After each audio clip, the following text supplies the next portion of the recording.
Hello students, good morning. How are you? I hope you are keeping safe, right?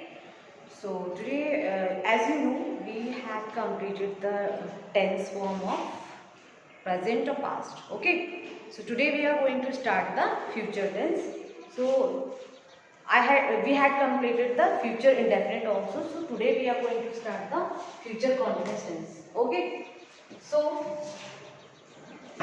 what are the situations then we used future continuous tense? So these are the situations that you given to express a continuous action in future at the given moment. Okay. So continuous action in you have to give it in the future and coming moment. Okay. So let's see the example. When I reach home, mother will be cooking dinner for me.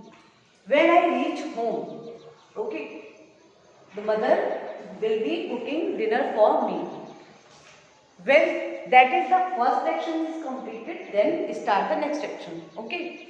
So in the next situation is to indicate an action that has been planned or is certain to happen in future. It means that action you have to be pre-planned. Okay, you have to be planned in the future conditions and the future situations. Let's see the example. Riya will be joining a new school next month. Right? Next month is a situation that is happen in a future. So let's see the structure of the sentence. Firstly, subject, then will be, shall be. It is the helping verb you have to be given in this structure of the sentence.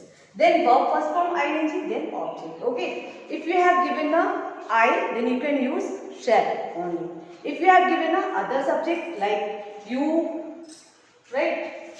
You, he, she, it, then you will be used only will.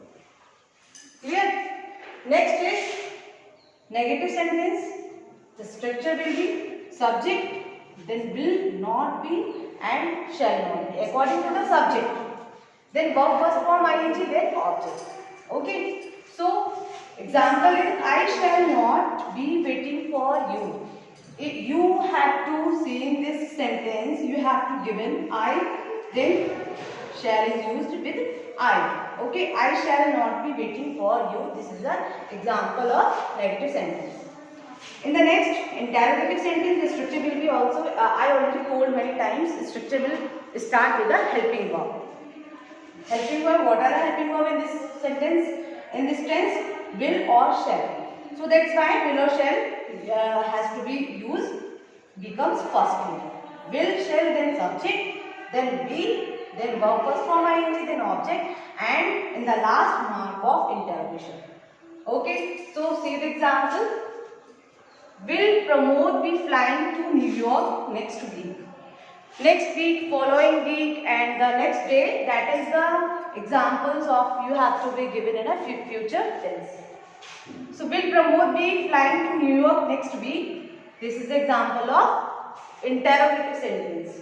If you have given a double interrogative sentence, you have to be start WH family. Okay, you know WH family. I already told you many times. WH family like words are when, where, who, whose, and whom, and which. These are the words that is called WH family. So if you have given any time double interrogative sentence, you have to be start with WH word. Okay, like any words you can use which you given these words also. WH word, then will, shall, then subject, then be, and then verb first form ing, and the last the structure in the object, and in the last mark of interrogation you have to be used. Okay. So let's see the example. When will you be coming from Delhi? So let's see the example. The sentence will start with when. When is also belongs to WH family. When will you be coming from Delhi? That is the all about future continuous tense. So next, will we continue on next video. Thank you.